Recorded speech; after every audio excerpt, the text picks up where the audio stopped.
we're going to learn the translation of first chapter, Muhammad sallallahu alaihi wasallam, the model of tolerance. Similarly, the story of Rabbi Zad is one such epitome of learning from Prophet Muhammad sallallahu alaihi wasallam's practices, which reflects tolerance towards others. इसी तरह एक यहूदी आलिम ज़ैद की कहानी एक आला मिसाल है मोहम्मद सल्लल्लाहु अलैहि वसल्लम की सुन्नत से सीखने के लिए, जो कि दूसरों के साथ बर्दाश्त जाहिर करती है. Once Prophet Muhammad sallallahu alaihi wasallam was attending funeral of a man from the Ansar.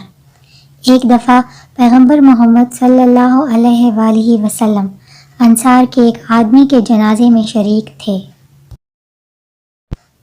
हज़रत अबू बकर रज़ियल्लाहु ताला अन्हु, हज़रत उमर रज़ियल्लाहु ताला अन्हु, हज़रत उस्मान रज़ियल्लाहु ताला अन्हु and some other companions were with him. हज़रत अबू बकर रज़ियल्लाहु ताला अन्हु, हज़रत उमर रज़ियल्लाहु ताला अन्हु, हज़रत उस्मान रज़ियल्लाहु ताला अन्हु और कुछ और साथी आप सल्लल्लाहु अलैहि वसल्लम के हमरा थे.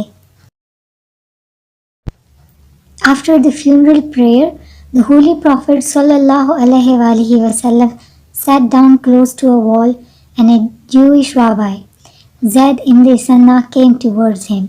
नमाज जनाजा के बाद आप सल्लल्लाहु अलैहि वसल्लम एक दीवार के साथ नीचे बैठ गए और एक यहूदी पेशवा ज़ैद इब्न सन्ना आप सल्लल्लाहु अलैहि वसल्लम की तरफ आया.